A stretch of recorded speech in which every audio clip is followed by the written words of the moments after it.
My name is Zachary Kramer.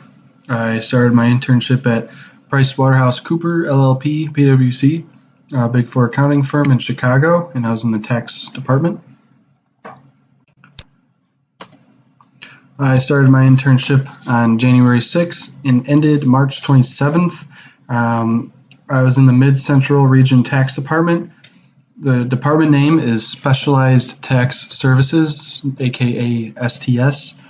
I was a tax accounting intern, so we would specialize in federal tax reform. So anytime we would pick up a new client or there was new tax technology that was rolled out, we would be the ones that would pick up the work. So we were a project by project basis. So we were not provisional. We didn't have like a definitive busy season. It was more or less like we're busy all the time. It would come in waves. It was interesting because we serviced so many different types of tax services that it's a melting pot, and that's what I was going to get into next. What is STS? So everyone has their own description of STS. It's a melting pot, like I was saying. There's all these different types of services that we provide. So every month there's a new client. We have about a 15% revenue growth rate every single year, and this has been for the past 4 years. We were part of the tax provisional department, and we were a subgroup of them. We started to get so big that we broke off and we started our own department. It's evolving every single day. We adapt to new tax reforms. So anytime there's a new tax reform, we are the ones that. All right, so STS specializes in key federal tax area and subgroups. So basically, we service all these different types of subgroups, and fixed asset services, which is like cost segregation analysis, is something when a company purchases a large building and they have to have construction-related costs incurred. They have to break down all these different schedules of the assets that they put into the building and depreciate them. So that's the whole point of a fixed asset service is in a cost segregation analysis. We're breaking down all these different types of costs that relate to the construction of the building. So it's real estate. The next one is research and development. It's an R&D tax credit. So when companies start to put a lot of time and money into research and development, we come in and verify and gather evidence for them. The IRS will try to poke holes in what clients say for their tax credit, and we're the ones that help them ensure that they get all the money they claim. So R&D tax technology implementation, there's all these different types of technology that PwC owns and we can give to our client, and we help implement them. I'll get into that in the future slides. Then we have tax depreciation services. This is when they have, 5,000, 10,000, 100,000 different types of assets, and they need to assign a schedule to them for depreciation to calculate the tax credit. So that's where we come in. We take a dump of all their data of their assets, put them into a software. The software puts out a number, and that number is what we give to our client that they can report to the IRS. It just helps. We do it because it's too time consuming for others. Meals and entertainment. So this is when companies have to expense meals and entertainment for their employees and employer, and like just the day-to-day activities. There's all types of credits that involve when you purchase meal for your employees. So we pick up a huge tax credit on that. Accounting method changes as well is another big topic. So back to the cost segregation reports. So I've prepared over about 20 different reports. The first steps is what we do is it's a client purchase. So a client purchases real estate and incurs construction-related costs. STS comes in, analyzes, and segregates out the depreciable construction-related costs. So what you see here is in this building, we'll have PwC will come in, we'll analyze, hey, okay, they put in this building, there's a foundation, okay, that's 39 years. And then we'll come in, okay, here's all these chairs, the carpet, the walls, okay, we'll assign a life, okay, the chair 3 years, it'll last 3 years. The carpeting, 5 to 7 years, depending on what you want to allocate and how to allocate it is what we do. We come in and put an accelerated depreciation schedule for all of these building components. We prepare reports detailing shorter tax lives, and we specify them in 5, 7, 15, or 39 years. Sometimes they change depending on what they use, makers or other types of techniques. So after we prepare this segregation, we put it in a report, and then from the report, we send it as a deliverable to the client. Then this is cost segregation reports continued. I had a client site planned, but unfortunately the pandemic put a wrench in that. Where we were going to go is in Chicago. They built it was on like the 39th floor of some fancy building. It was like a lawyer firm or some sort. And I was going to be the one taking the pictures for the report. So when they build a property, we come in, take pictures, and make sure that what they say that the IRS will want a audit trail. So that's why we take these pictures and put them into the report.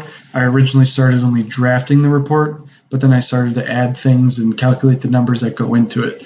I originally started just compiling everything and putting it into the report. Now I'm actually like not just compiling it, but actually going in and calculating out some of these numbers. So I was Mike's unofficial assistant, and it was by far one of the best experiences I've had. This guy pushed me to limits I had no idea I even knew. So we worked on numerous R&D tax credit projects, Alteryx exercises, creating R&D survey templates, manipulated data for those surveys. I drafted invoices for him.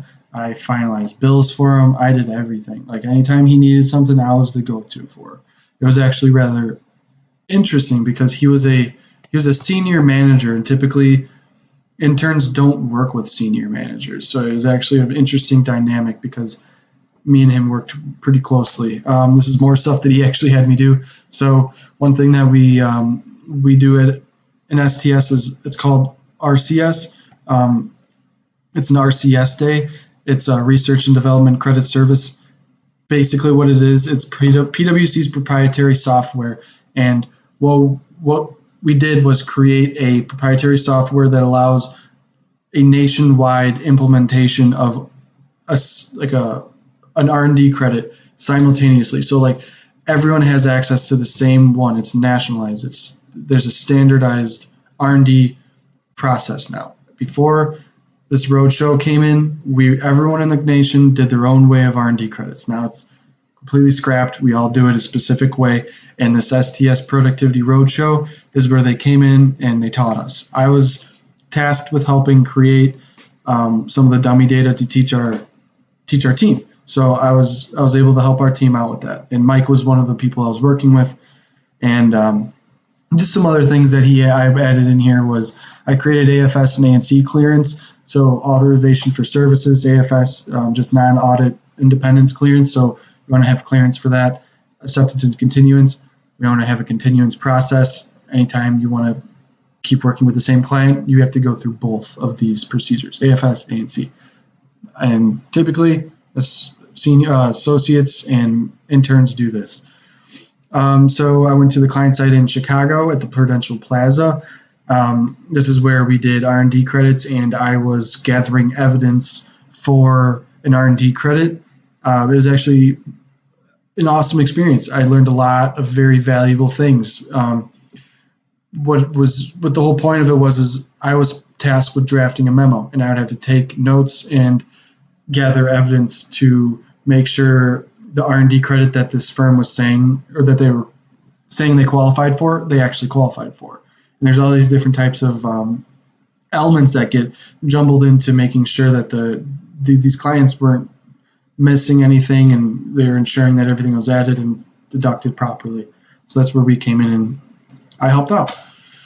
So the work met my expectations 100%. I wanted more work. That was one of the problems. I didn't have enough work on my plate sometimes during February. I found myself with not enough work. I was kind of just, I would reach out and no one had work.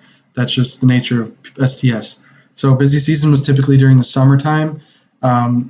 It's a project by project basis. So when one project's done, they pick up the next one. So it's all depending on how fast you work. I loved the work. I loved how interesting and fresh every entity was. Every time a new entity came in, there was a new calculation. It really challenged my analytical skills. I really had to put my analytical cap on every single day. Every time I clocked in, there's a new challenge that challenged me. You had to think outside the box. There wasn't just a simple answer to these questions. You really had to understand the knowledge and dive deep to understand what you were actually doing. So I really appreciated that. I'm a very lifelong learner. I like learning. Also, fantastic people. We had about 15 people on our team. All of them awesome. Didn't really have any problems with any of them. And apparently I got the job, so they liked me. So I'm glad it was a good fit. It all worked out. Did NIU prepare me for my internship? Yes. I thought NIU taught me professionalism. Within the first semester of classes, we had a proper etiquette in professional settings with mock interviews, the dinner. Unfortunately, I wasn't able to experience the dinner because of scheduling mishaps. It was during a snowstorm or some sort. But either way, they prepared me for professionalism, and specifically, they brought the business world to the classroom. That was what I was looking for at school. I want to be able to see the work that I will be completing when I'm done with my studies. So it's nice that you guys gave me an opportunity to do that. That NIU gave me an opportunity to do that, and I got a job out of it. It was a great experience. The team always volunteered me for presentations. That was something that I noticed that was quite evident. I was very good at presentation skills, just in general with like communicating in presentations. I was always the one that was nominated, and I think NIU did a really good job of throwing us in the fire and making us present. In just about every class I had, there's about at least one or two presentations.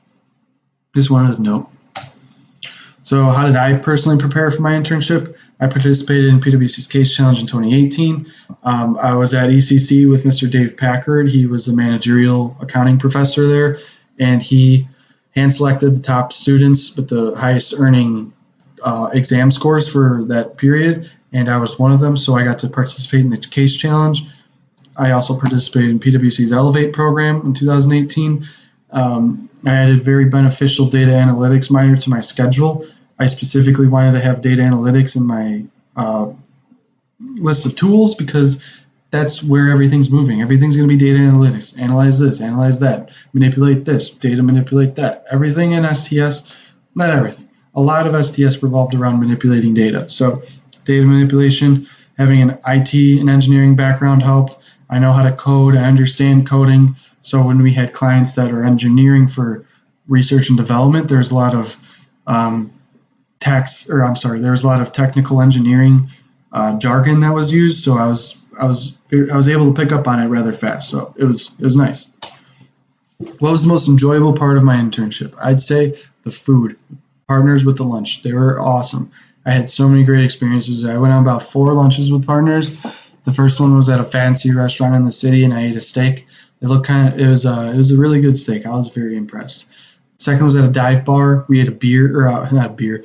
We ate a burger. I had a story about my partner who said that on one day he went down and had a beer at this dive bar one time, and then his partner actually caught him. So it was a funny story, but it was a good food, good experience. Third was at a lobster roll place. We ate lobster rolls, obviously. It was really good. And then last part was actually I was working on a cost segregation port for someone called Ken Esk, and Mr. Esk was the engagement leader, and I was preparing an engagement and setting up an AFS for him. So what was happening was he was the NIU interviewer for me when I first got my first interview. So he was the one who essentially gave me the job. So I was able to see his name, contact him again, and then I went on my 4th coffee just before the pandemic struck, and I'm so glad I got a chance to sit down with him and really thank him. What's the ideal employee? Demonstrate whole leadership. Whole leadership is being able to help others and know when and when you can and can't help others, and being able to inspire people and train others and give others that initiative to want to be able to help other people and be a leader. Business acumen, professionalism. You have to be a well-rounded individual. You want to be able to have all those different characteristics, especially technical capabilities. It's very similar to NIU guidelines. Global acumen. You want to be able to understand the network and use your pipeline. You want to know where everyone is and how to utilize them, and that just goes along with relationships. They go hand in hand. All these things, creating trust and gaining more responsibility, help you in the long run. So thank you. I appreciate it. Hope you guys have a great rest of the year. Hopefully the pandemic doesn't mess you up too bad.